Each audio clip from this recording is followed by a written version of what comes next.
Is there a predictable real estate cycle that can help you build wealth? We're talking about that and more tonight here on the Commercial Real Estate Report. I'm your host, Chris Berg. The mission of this show is to empower you to build generational wealth with real estate. And today we're going to dive into that with a very special guest. He is the author of this book. It's called The Secret Life of Real Estate and Banking. A couple of things I want to share with you about this book. I picked it up about a year ago. And Phil, one of the things I love about your book is that after you read it, like, you can't unsee what you've been shown in this book. So helps you become a better investor, helps you sort of ignore some of the media headlines. And one other anecdote about the book, it was copyrighted in 2008. Phil says in the book, hey, get ready. There's going to be a lot of opportunity for real estate investments in 2010. So somewhat pressure there. So there's just a lot of exciting things. But what I want to do tonight is I want to dive into the genesis of this book, the how and why of an 18.6-year predictable real estate cycle, where we're at today, and maybe even more importantly, where are we headed and how bad are things going to get when things go in another or bad direction. So with us tonight, the author of this book, he's also the managing director of Property Sharemarket Economics, great economic forecasting newsletter, Phil Anderson. Phil, it is great to have you with us, and thank you for all the work you put into this book. Yeah, hi, Chris. It's good to be here. Right. So let's get into one, the genesis of the book, and then just the how and why of this predictable, based on your research, real estate cycle. Well, yes. It's funny. We used to have a family business. It was started by my father, and this goes back into the mid 1970s, really, and then forwarding through to the 1980s, and we were in the ladies' lingerie fashion business, and it's cyclical. Clearly, fashion goes in and out. And one of the things was about our business, for some reason, ladies buy more lipstick and lingerie in a downturn. Often they seem to know when one's coming, and our business being in that side of things, lingerie and embroidery and things, we had a more profitable business sometimes, or at least in a downturn, more profitable than some other businesses because of that particular fact. So it was always intrigued me about the whole up and down of the economy and what people do in and out of recessions. And then, I went through college and university, and I did my economics degree. And we're talking late 70s, early 80s. And, for people who may recall that the early 80s were serious recession in the United States. And as it happened, my economics professors, they just couldn't answer the questions that I had. Back then, it was all about the Phillips curve, which said that you can't have high unemployment and high inflation at the same time, which, of course, late 70s, inflation at 15%, unemployment at 12%. It just didn't make sense to me. And then I decided I'd travel around the world for a year or two and see if I could find out the answers and various things. And then the downturn of first up the big boom of 1987, 88, 89, and then downturn of 1991. And I happened to come across a book. I've actually got it here. It was a book by Fred Harrison called The Power in the Land. And who wrote that book? 1983, forecasting a big, huge boom in the UK for 1989, and then a collapse of the economy between at the peak of 1989 to the bottom of 1991. And he did that 7 years in advance.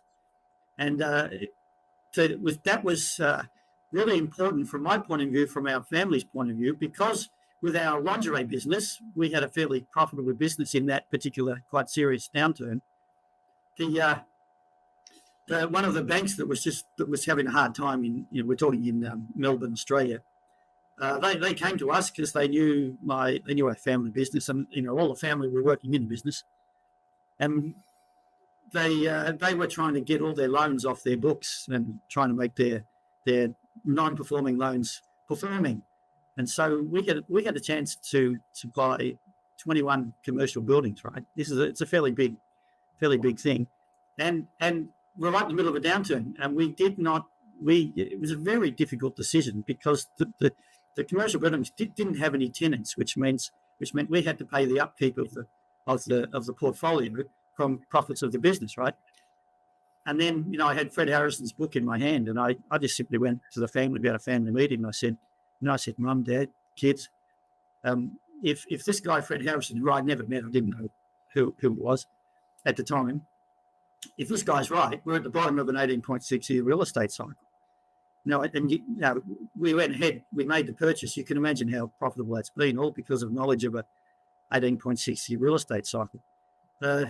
One thing led to another. We ended up getting some tenants for all the properties. We sold off a little bit of them to make it less loans we had outstanding on the existing buildings that we kept. And from that time, how property's gone up since then, right? And so then I sort of, one thing led to another and various things which I won't go into, but I had the chance with the information I saw in Fred to start my own business. So I decided to research US real estate because this guy, Fred Harrison, had done the UK. And you wouldn't believe it, but the first research I did, and of course this is, we're talking pre-internet, right? You can't recall just how difficult it was to research. And I'm sitting in a library in Melbourne, Australia, right? Little insignificant backwater, right? It's got nothing to do with the United States, trying to research US information. So I had to borrow a book from the Library of Congress, get it sent to Australia, then return it. Yeah, you can't imagine that anymore. It turns out the first thing I saw, I did the land value research, land figures in the United States, and you just wouldn't believe it. But land speculation in the United States from 1800 progressed in 18.6-year real estate, 18.6 cycles. So land speculation peaked every 18 years. It was just unbelievable. So then I thought, well, I've got nuts and bolts here of a business that I could run on my own, independent from what the family was doing, to provide information, especially to US people, because the US economy, biggest in the world, is where all the money is, right? So I thought, well, if that's where the money is, let's go that way. And it's just been unbelievable since. And as the cycle developed from 1991, as we went into the top in 2007, I was ready for that top. I knew it was coming. So it's been a progression from there. And then the problem is when leading from that, so I sort of had a business. I could talk some information. But what staggered me was I was finding that nobody was tending to believe it when I thought about things, because the problem is, if I can take just 1 minute more to finish off the first question, if you take a pen here, right, and if I was to drop this pen, as you know, the law of gravity says it's going to fall this way. And no scientist worth anything would say, well, no, that's not actually right. It's actually, you drop it, it'll go upwards. Yes. When I come on, when I talk in front of the public, and I'm talking to you now and all the people listening, and I start talking about a real estate cycle, I just sound like another forecaster, another prognosticator, talking about the cycle. And I've got my forecast for you, and forecasts are a dime a dozen, and various things like that, right? And that's so I would urge listeners to try and weigh that up, because there is a fundamental law in economics that is exactly the same for economics as gravity is for science. And it's David Ricardo back in 1810. It's his law of economic rent. And basically he's saying that the rent takes all the gains, and so land value will always keep going up, mostly subject to declines here and there because of all the society's developments and inventions and everything else. That in the finish, it doesn't lift wages, it lifts land price. And so when I went out and spoke to people about this, I was getting a negative reaction from economists who would sit there like this in their seats and say, what is this going on? So I wrote a book. So then I thought, right, I'd have to do a book. And I put the book together. It took me quite a number of years to end up getting it together. It took me another few years to find a publisher. And then, now you have it. So it was good. I'm very glad I wrote it. It does lift credibility and profile. And I've had some fantastic feedback on it, as you've noticed yourself. Once you once you get it, once you see the cycle, but not only just see the cycle, but actually understand that we do actually in the first place have to get a cycle, and then it is going to inevitably repeat.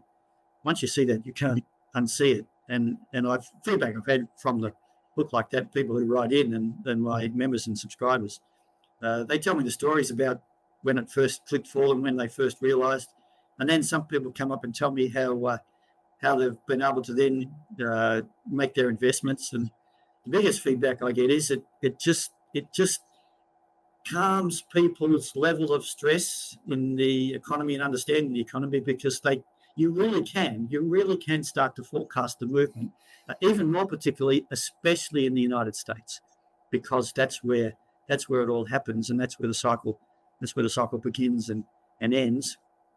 And so it's been a wild ride. So I want to touch on the how and why of the 18.6 years in a moment, but you're alluding to something that I really appreciate, because even over the last few days, and if you want to speak to this, please do so, but everyone's hair is on fire. And because of reading your book, being a newsletter member, I've been pretty calm, like, it's kind of a little blip, probably a little correction. And I say that because one of the things you repeat in the book is, hey, look, if you ever listen to a forecaster that doesn't tie it to land, don't listen to anything. Like, ignore them, because they don't get it. So speak to, and you touched on it a bit, but why is the land piece so important? You've also said in the book that, hey, land is a great predictor of an upcoming recession. You said land typically tops out 12 to 24 months before an incoming recession. So how do you determine if land's at its top price or not? Yes, well, that's the thing. The stock market is big, but the actual rent of land, the actual real estate market's way bigger, and that has the major effect on the various things. And with the stock market is where everything is priced in quickly and first, but it will get ahead of itself sometimes, and then, as it's done over the last couple of months, when something comes up to slightly rethink the reason why it got ahead of itself, the stock market has to make a fairly quick adjustment, which it's doing the last couple of days. And everybody gets nervous and worried, because it can sometimes be a fairly large correction in a number of days. But that's what the stock market does, and it's only pricing in the next couple of months, and it's not the bigger picture. And one of the things that can help you, which is what I do for my subscribers, I try to teach them how to read a chart. And so if I can refer to back what happened in 2023, back in March, despite the fact that we had a Silicon Valley Bank, looked like it might go out of business, and there were fears that it might be contagious and it might bring back memories of what happened in 2007. Some of the other rest of the market, particularly housing stocks, and if you're able to look at charts, for people listening to this and watching, back in March 2023, and then for the next month or two, April, May, housing stocks started breaking up into all-time new highs, which was the market telling you that despite what was going on with Silicon Valley Bank, earnings of housing stocks were actually going to increase over the next couple of months. So if you could actually see that within the construct of a real estate cycle, that development in the stock market was telling you that we were about to enter the final stages of the real estate cycle. So sort of what I try to do is get people to understand the real estate cycle first, and then have a go at looking at what happens in the stock markets, because you can use the stocks in the stock market to help you determine where you are in the real estate cycle, as long as you've understood the real estate cycle first and how the real estate cycle moves. And so one of the things that was fantastic about the United States when I started doing my research is that the US has information on just about anything and everything. And also there's been quite a number of people that have done research and various things on all sorts of varied and wonderful and exotic, interesting areas of information, right? So there were two guys back in the 1930s, Homer Hoyt out of Chicago and Roy Wenslick in St. Louis. And Homer Hoyt wrote a university thesis, which was the thesis was published in 1933 as a book, 100 Years of Land Values in Chicago. I urge people to read.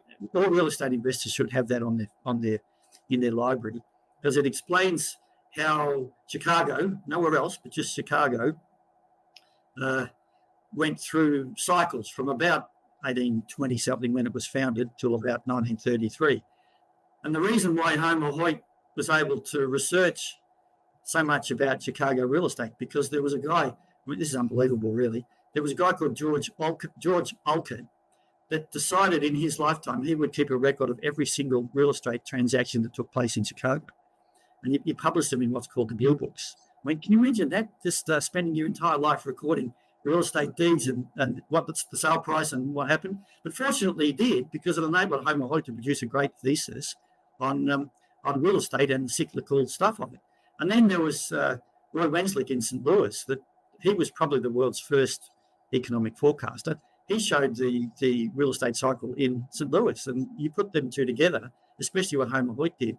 That enabled me then to construct sort of like a clock for real estate that showed you from the bottom what happens on a basis of sort of like a yearly basis from one year to the next within that 18.6 year cycle. And once you can see that, it's unbelievable how it moves. And I know you yourself have seen it. You get to see. So when we're in the second half of a real estate cycle, you get tall buildings start to open up. You get lavish government expenditure, and then you get a frenetic real estate market. And that's exactly what's been happening. I mean, it's just absolutely astounding. So let's jump into that. If you can share, so this, I want to let our audience know, this is from a webinar that you did for people that are members of the Property Sharemarket Economics newsletter. This is your partner, Akil Patel, up in the corner, but he does a nice job of just graphically laying out, where we're at, which is the green dot, where he believes we're at today. But before we get to that, if you can just talk about why 18.6 years, like what's happening within the banking system, or however you want to explain the thesis, but why 18.6 years? Well, it's all based on earnings. Now, if I can talk about a stock for a minute, nobody tends to have any trouble with, say, I don't know, you pick a famous stock like I don't know, a bank, one of the big banks. They earn profits, and the stock market will break that down as earnings per share. And people generally tend to understand that the price of that share is going to be a multiple of the earnings. And so generally big banks are priced at about 12 times earnings per share. So in other words, if you buy a share of Goldman Sachs or something, and let's say it's $100 or whatever it is, and it pays a dividend to you every year, and if it's based on 20 times earnings, then it's going to be 20 years to get your money back. Well, you can actually apply the same thing to real estate or to land. And land is the price of an appraised plot is usually about 20 times its earnings. And so it's the capitalization of those earnings into a price that generally will give rise to a real estate cycle, because we are allowing private individuals to take that rent, so they buy and sell. You then get the situation where banks then enter the situation with their credit, that they create their credit based on the land value. And so that then will, as I've showed in my book, that it's how much credit gets created against the land price that will determine the volatility of the upside and the downside. And then once you get to see it, the only question you've got to ask yourself after that is why the cycle is so regular. It's never really been shorter than 17 years and never longer than 21, as Homer Hoyt stated for Chicago. But it really has since 1955. It's almost been pinpoint perfect at around at 18 and a half years. And so why we get 18 and a half, well, that's another thing. I think it's got something to do with the capitalization rate. In other words, the interest rate. The long run interest rate's generally about 5%. And so at an interest rate of 5%, if you invest at 5%, it takes 14 years to get your money back. And so that has generally, I think, led to 14 years of rising prices within the actual real estate cycle itself. And if you go back, certainly, in my book, I've done this since 1800. And once Akil, my co-director, business partner, he put that in probably what looks like a better graph, which is the one you've got in front of you. It really has, since when the land price bottoms in the United States, and I know every state's different, but as a homogenous type of taking all of the land in the US all at once, generally the cycle has taken about 7 years from the bottom. And so when real estate bottomed in 2012 in the United States, all we were able to do was quite simple based on past cycles. You add 7 years to the bottom, that'll take you up to the top of the first half of the cycle. So this graph we have in front of you, Akil did that. He did that in 2014. It's not something that we just created today, which suggested that we would get a real estate. The first half of the real estate cycle would peak around about the end of 2019. We would then get a slowdown. Something would cause that slowdown to happen. That would be into 2021, after which we get another 6.5, 7 years up, take us into 2025, 2026. I think it'll be 2026. And, Akil, he's described there what happens during the cycle. And at the moment, currently, where the green dot is, that's where we think we are at the moment, which I think is probably, once you see the cycle, it's reasonably self-explanatory. We're halfway through the next second half, the second expansion. And it's in the second half that you get looser monetary policy. We start to get a construction boom. Countries around the world vie for the tallest building. And you can see that's going on in earnest right now. It's been quite unbelievable.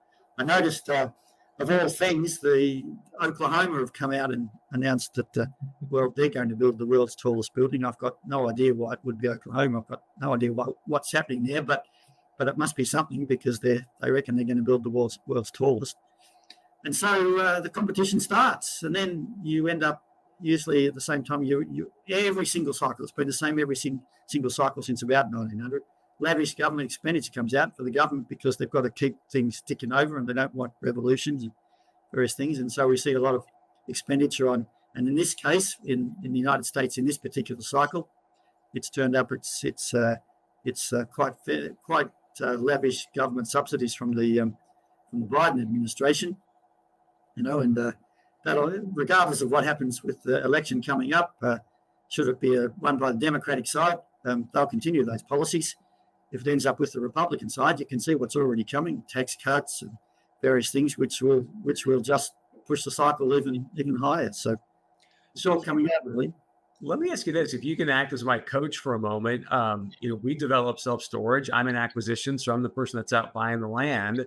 So as we're putting together our portfolio based on your real estate cycle, when would you say is, like, let's say we've got 4 to 8 beautiful self-storage sites, when would be the ideal time to sell those to maximize the premium?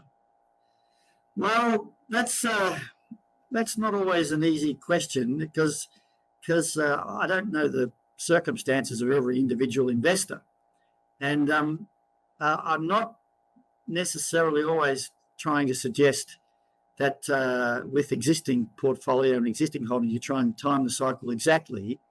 The purpose of where we are at now, and the guide to the cycle that you've got in front of you, from about this year going forward, and certainly as we go into the what I think will be the peak 2026, because history shows that a fairly significant land price-led recession happens at the end of every 14 years up.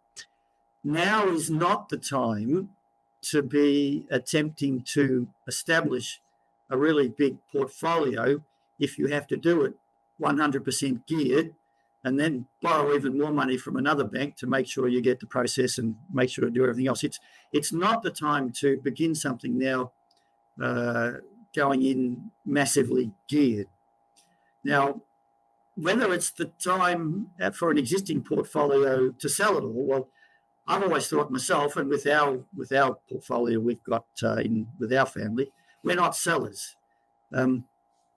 We've been buyers over the cycle, but we're happy with the with what we've got, all we've tried to do going into every peak, we saw 2007, 8, 9 coming, is just pay down our gearing a little bit, so that when the eventual downturn does happen, you look good for the bank, because during those times of the downturn, the bank is trying to offload non-performing assets. So if you look good to the bank, you stand a better chance of picking up some of those assets at very good discounts. And so I'm not suggesting that we should try and buy at the bottom and sell everything at the top. But as we go over the next couple of years, it is, in my opinion, the time to be putting your house in order and putting your portfolio in order, and you try to present yourself in a very effective, well-run position, so the banks can see that you're running a very effective portfolio, and so you just make yourself look as good as you can for the bank, and that's the general idea. So it's just trying to use the cycle to your advantage. I hope that makes sense for people. I never created the cycle and wrote my book to try and show that you can buy everything at the bottom and then sell it all at the top. You may try and work it out, but then you've got tax considerations and everything else that happens, right? So all that comes into play.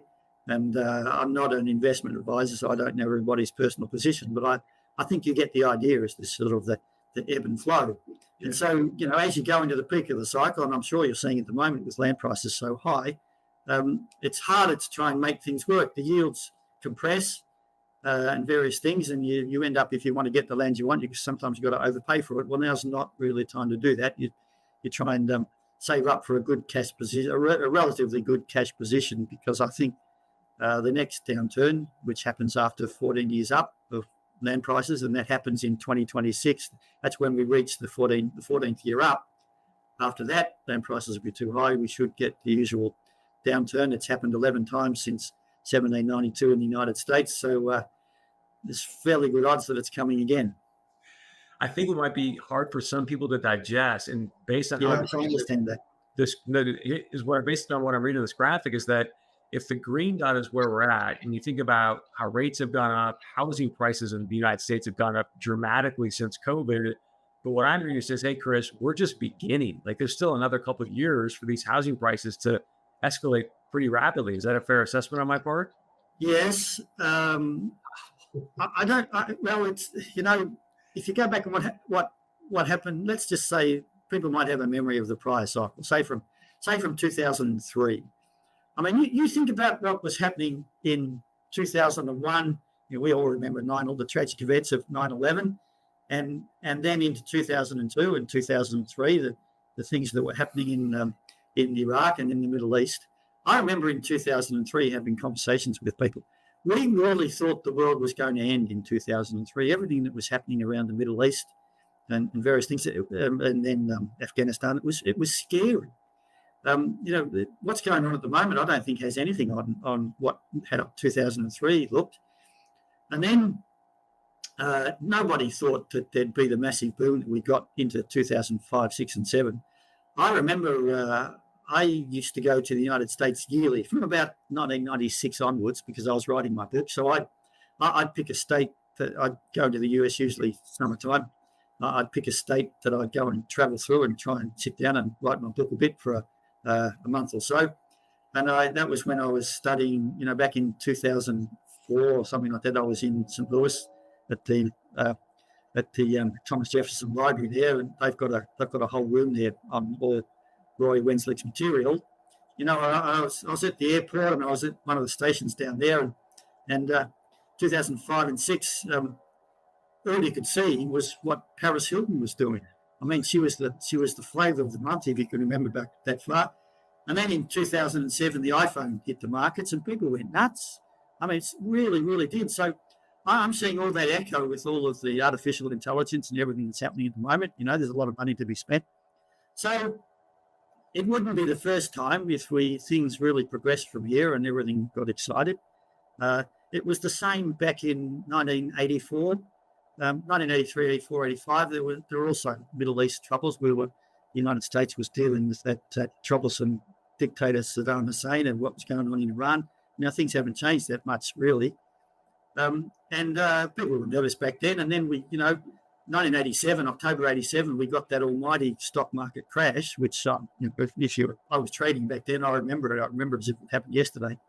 The Dow came down by 50% in the space of, a week, 2 weeks. I mean, it was a really big thing, but real estate house prices, they kept going up right into 1980s, 88, 89, right around the world. It was just a really big speculative frenzy that was taking place, and the Dow recovered fairly quickly.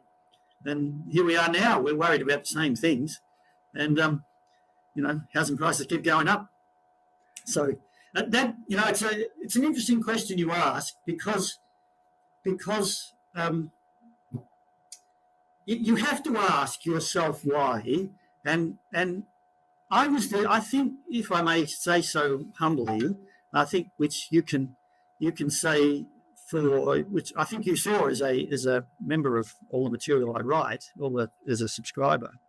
I think I was the only person in the world back in 2022 and 2023 that said as interest rates went up, and they went up fairly rapidly, I said to everybody I knew that as interest rates went up, house prices would continue going up. Yes. Now I wasn't saying that there'd be that'd be fun for everybody. That clearly there's been some trouble in various markets, and people who were, it did create a few problems for people, which was unexpected and wasn't foreseen. But as a general rule, if you look back since 1955, the Fed has lifted rates 11 times, and 11 of those times, exactly the same every time, house prices continued to go up or stayed about the same level, but never on any occasion fell. And it's just intrigued me why nobody can ever see their history like that. And if I can say, economists, the Fed has 1,000 economists working for them, I believe. And this is because the role of the land market, it's been completely written out of the economic textbooks.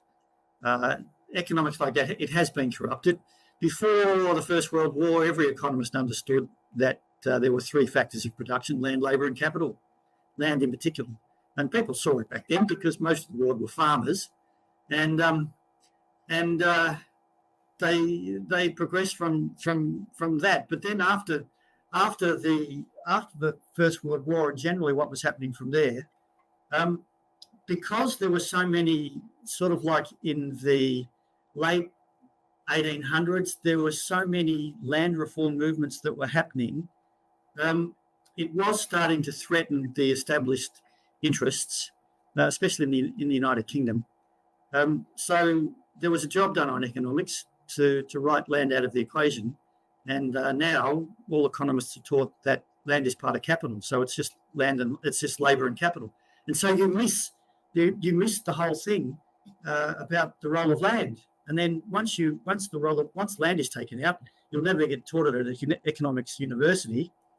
So you'll never have a chance to study it. You'll never start to interpret how an economy can be cyclical. And it's a great shame because it's being missed. And so it leads then for people originally like myself and like others, you tend to make it's much easier to make poor investment decisions based on incomplete knowledge because the role of land's been written out of economics. And so then when you get a downturn like we do at a correction in the stock market, you then have, you start to get worried about, what am I going to do? What do I do with my investments? What's the economy going to do now? And then you get economists come out and say, well, it looks like we'll get yet another recession. That's they're forecasting so many recessions all the time. What's a person to do? So it's been so helpful for me, and I hear it from all my subscribers. They write in all the time and say, Phil, it's just taken all the stress away from investing. It doesn't mean it's stress less, obviously, but it just takes all the worry, the day-to-day worry out of your investment making decisions. Yeah, Phil, I think one of the things that I'm just so grateful about the information you put out, like I come from the media, right? So I was used to these day-to-day headlines and all the just fear and anger that gets sewed into the consciousness. And when you understand the real estate cycle and the information you put out, it allows you just to sort of throw those headlines to them. Because you're like, this doesn't mean anything. It doesn't really matter. So I want to touch on this. You mentioned, hey, Chris, there's been a repeat of the cycle since 1792. There's a couple times, though, it's been disrupted, and that's by war. And you've mentioned the Middle East. I mean, today, Egyptian Airlines said, hey, don't fly over Iran tonight. I mean, do you see a potential of this cycle being disrupted? Well, it's always possible. I don't have a day-to-day crystal ball as such. I mean, I've got my great working model of over an 18.6 year period. But it's always possible. Things can happen. There's just hotheads and various things, and the situation in the Middle East, it does look grim. Yes. But all I can say is if people get a chance to have a look at in my book I document the 11 prior cycles in some detail, and you get to see that really at this current time it's never really been any different. Yeah. Now in the second half of the real estate cycle, there's a lot more money around, a lot more rent has been manifest. People chase that rent. Dictators come forward to capture that rent in various economies, especially if their economy has a prodigious amount of resources, like you see in, say, Argentina and other places like that. The Middle East empires they're doing the same. Since oil was discovered, there's just one family after another that tries to get hold of it. So the current dreadful events in the Middle East, it isn't really any different from what it's been like in other times at this part of the cycle. What did interrupt the cycle was the First World War. That happened. That started right at the peak of that cycle. That happened from about 1896 into 1914, and then the Second World War, which I would really consider was a basic continuation of the first. The First World War meant that we didn't really see the downturn from the prior upturn because the government took over. And then after we had the Great Depression, after the really big, huge roaring 1920s, after that downturn, that dreadful downturn in the Depression, that led directly to the Second World War. And there was no cycle to speak of through that war because the US government forbid speculation, and you couldn't buy and sell anything else except bonds and various things, and the government was vying for your savings because they had a war to fight. So it's not quite the same at the moment, but it is possible like that. But even then, if hostilities did really break out in the Middle East, I don't really think it's not really going to create a downturn because war is generally profitable for business.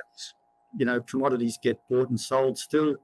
The only thing that might happen would be there'd be probably less speculation permitted if the US government went all in, because they'd be asking people to buy war bonds and various things like that. So that tends to stoke up some of the excess speculative capital. But I would be very surprised. In fact, it'd be the first time ever in history it would lead to a major downturn.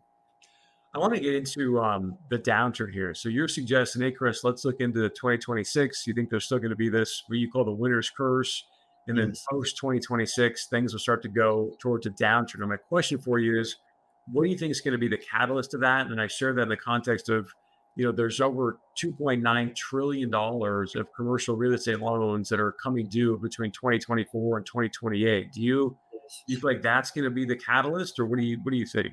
Not at the moment. We're at the same time of the cycle. Let's go back in 2003, 1983, 84. We're talking 1967, 68, same time of the cycle like that, right? There were also difficulties back then. At the moment, there is obviously there are difficulties in some commercial areas. I think for the moment, around the world and in the US, government will get a bit of a handle on that first because they'll be able to look in some particular areas. And I think they're possibly already doing this in Boston already. Some of the existing real estate buildings that are empty, the government and the council, the local government there, they get the chance to perhaps at the moment convert or enforce conversion of those commercial warehouses and various things into housing, so that can take place. Also, at the moment, there is still an enormous amount of cash around. I think, is it Warren Buffett? What's the figure they quoted the other day? 250 billion in cash. Yeah, this is a lot of money. I could do a lot with that money, Chris. I tell you. Apple's got a lot of money on there. Microsoft, they've got a lot of cash available, and there are a lot of vulture funds around. They will come in and they'll assess what those things are worth now, and they'll work out whether they can convert it or buy in and put it to other uses or whatever else that has to be done. So all that's got to go through yet. I don't really see that too much as a problem. I think the next move on interest rates will be down. This will bring a lot more people into the market.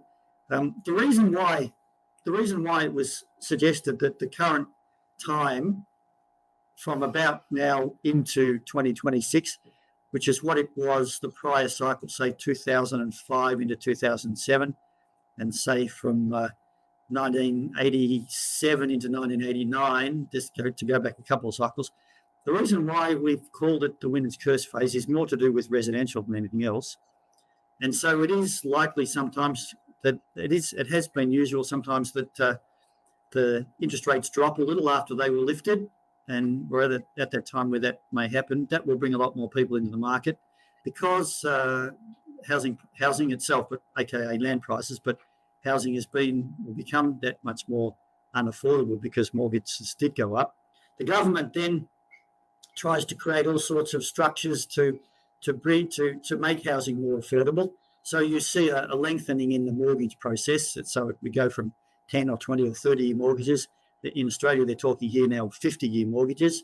They'll do the same thing in the UK. I think America will probably do something similar. It may not happen from the major banks, but it'll probably happen from some of the fringe lenders. And so that's one way to make housing more affordable. That brings a lot more first home buyers into the market at what I would consider exactly the wrong time, where we're going into the peak. And so when the peak does happen, which at some point we must get some sort of downturn, those sort of people go into negative equity because they'll have bought at the peak, and then that's why we call it the winner's curse. So it's more from the residential point of view. So you've got to be really careful now from a cyclical point of view about the mortgage you take out and various things. You just don't want to be doing something you can't afford. So I want to talk about what you see coming. So let's say we get through this cycle and all of a sudden the downturn happens. I want to share with you a clip from an interview that you did this is from 2023. I want to share with our audience what you said and then just give you a chance to add some context to it. Okay. So this is you saying, hey guys, get ready. Once this peak hits, be prepared. And here's what you shared back in 2020. I don't usually rewatch my things. This would be novel. Enjoy, because it was good. We have to find ways to avoid revolution, and that's when you start to see things really happen, and it'll just be the repeat formula, right? I'm telling your viewers, get ready for what's coming after 2026, because every time there's a land price-led downturn, the fundamentals change, right? And the banks will start using the AI. They'll be able to very well know what your personal circumstances are. They'll be able to determine whether you should continue with the loan or not. Landlords and banks themselves, they'll be able to use the AI on the phone to say that if you can't end up paying your mortgage or you can't pay the rent, they'll be able to lock the house from your phone. They'll be able to lock you out of your own premises probably. There'll be all sorts of technology come through that is going to make people's life really hard if you're too much in debt. I tell you, people can't see it, but things turn. When they do turn, they turn vicious, and that's when the technology that's been newly invented, that's when it turns to its dark side, and it's used to throw people out of work, throw people out of their homes, and all sorts of other stuff. And that's when. So, Phil, it's a lot said there. What do you see happening in this downturn, and how should people prepare? Yes, well, I think I said that before the AI stuff started, really, I think, didn't I, from memory? See, on the upside, everything looks rosy and everything looks fantastic and it's blue sky ahead. But when the downturn starts taking place, and as we get further into the downturn, corporations and individuals and property owners, and even the property users, they start to find that they've got space that they didn't think they had. So they contract a little bit and they start doing more with less. Also, this time, I think, even more than any other time, during COVID, people were able to work from home. And I personally thought this was absolutely fantastic. And I think, a lot of people got used to it. And it was very difficult to entice people to come back to the office in the first instance. And people found that's when we started using the technology in earnest, and Zoom and everything else.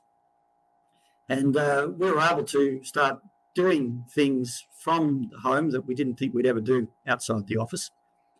But when the next downturn happens, if your job can be done from home, it means it can also be done from anywhere else in the world.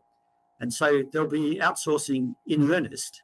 And rather than paying like an American or an Australian wage, which can be, 10, 20, 30 bucks an hour, leading to, the average, whatever the average wage is, some of your jobs might be able to be done from, say, the Philippines or from India or other things, yes, and that can be done at $2.50, $3 an hour, or whatever it is.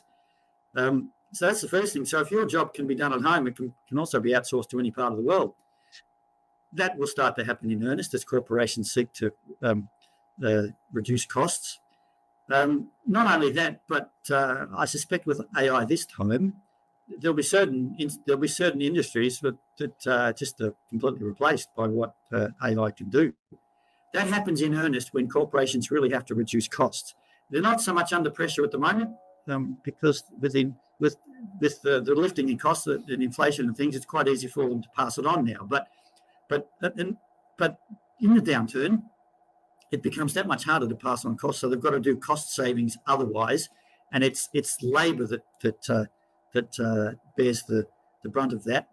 In addition, as well, you get the situation where if people start to see that prices are going to be lower tomorrow than they are today, then they stop buying and they wait. And that's what happens initially with the housing market. They start to, when the turn happens, people think, well, I'm not going to buy my house today because it's probably going to be cheaper tomorrow. And so you get that period of a year and a half, whatever it is, where there's buying dries up because people understand that prices could be lower. So the look of a downturn is fundamentally different to the upturn. So, I think and the way that technology will be used I think it's going to be difficult for people that can't pay their debts or owe a lot on houses and cars, because there'll be new ways to get the assets back. So just to summarize for people so they can get a feel for the cycle, you're suggesting, hey, Chris, we still got a couple of years of the winner's curves where prices are going to go up precipitously. Then look at mid 2026 and beyond for the downturn to start. Then just get ready and be prepared to deploy some capital and get some good deals. Is that a fair assessment? Well, if the real estate cycle is to repeat, that's how it's going to repeat. And as you've seen, I've called the repeat starting in 2012. I said we'd go the way the clock has done, and it did do it. And the current events where we are at the moment, I put up 2023, 2024, where we'd be getting lavish government expenditure and the competition for the world's tallest. I put that on my clock 2014. I said in 2014 that's what would be happening in 2023, 2024, and it is. So far the turn, the clock, the real estate cycle since the bottom in 2012, it's been pretty good. So, and I don't see any reason now at the moment why that won't continue. So I just assume it will continue, and I just make my investment judgments based on that. And I've spent the last 6 months organising my own affairs. I've sold one place in Melbourne that I should never really have bought. Really, it was never really performing, and it was the wrong thing. We bought a package for, but I turned that into cash, and I've paid down one other place, and the new place I bought, the new apartment, I bought that in the name of my son. So that's attempted to set him up so that when the downturn, if it takes place or when it takes place, he's only 22 at the moment, but he'll have an asset behind him that will give him a kickstart for the next cycle. I'm not going to do it for him. That's his decisions to make. But I've given him the start as my father did for me, and so I've organised that. I'm happy with that. Since he was born, I put 50 US every week into a cash account. Myself, me, when I started writing my book, I moved to France, and that's where my son grew up. But we're fortunate, same in Australia, same in France. I never had to start a college fund for tuition like you have to do in the US. So I was able to just, when he turned 21, I put that cash over to him. I don't think he'd ever seen such big figures in his entire life, but that's what my father did for me. So that's just trying to set him up at the peak at the moment. He knows he's at the stage of life where he's probably trying to find a nice girlfriend and think about a wife and various things. And I've just tried to say to him, the decisions that you make with a house, it's usually one of the biggest decisions you make in your life. And if you make it at precisely the wrong time in the cycle, it can ruin you for the rest of your life. It really can, as people saw in 2008 and 2009. So it's something that you've got to try and at least get reasonably correct.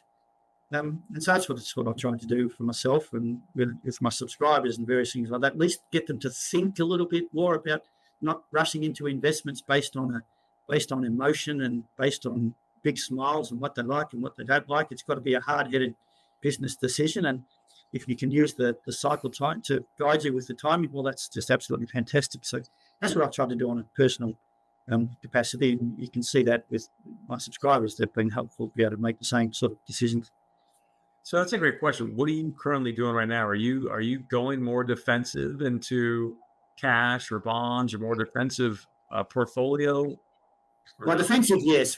The commercial stuff that the family has, we've just tried to reduce the loan to value, which we're down to about 50% now, which we're happy with.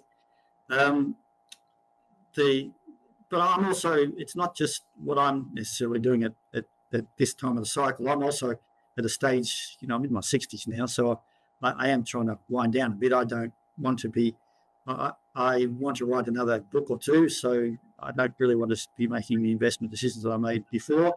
So I have been winding that part down, but that's on a personal level. I'd be doing it a little different if I was in my 30s and 40s. I'd be gearing up to put myself in a situation where I present myself well to the banks in 4 or 5 years' time, and I'd be comfortable trying to do that. I'd also, if I was back in my 30s and 40s, I would take the time, as I did when I was back that age, to actually learn about these things and spend my time researching and, do a bit of courses where you can and learn about how the stock market works, learn about how the real estate cycle works, learn about the deficiencies in economics and the deficiencies in finance, and that you should never really allow these decisions to be made by someone else. You've got to take it on board yourself and various things. Of course, some of the mistakes I made over the years, but when you're young, you can afford to make those mistakes because you get a chance to start again, whatever it has, and various things. I tell my son he should always keep a reserve of cash, 10 or 20K as an absolute minimum, because he ever does make a real serious mistake, you can actually take that cash out and start again. So you never put everything on the line. And so I'm at that stage myself in just this part of this particular cycle, this real estate cycle. I've seen 3. It's just time for me to wind down a little bit. I don't wish to retire the richest man in the cemetery. So I do want to spend it a little. And I've been very lucky over the time. I look back very fondly on my trips through the United States, having worked in places where I wrote the book. It's a funny thing. My favourite place in the United States, which I never thought would actually happen, is Texas. I traveling from El Paso down to the Big Bend and areas like that with the buttes and the scenery. It's you get a real. Australians are used to this. You travel Australia, you get a real sense of freedom. But traveling to Texas as well, you get an enormous, amazing sense of freedom. So I look back fondly on my time there doing all the travel. Last question for you, and then I'll give you the last word. So And I kind of mentioned this before, but based on the cycle and with all these events coming to Los Angeles and all the infrastructure investment money coming in, would you see LA as a good place to make some investments for real estate? Yes, it's the Olympic Games and those things that happen. They do affect the cycle on a city specific location.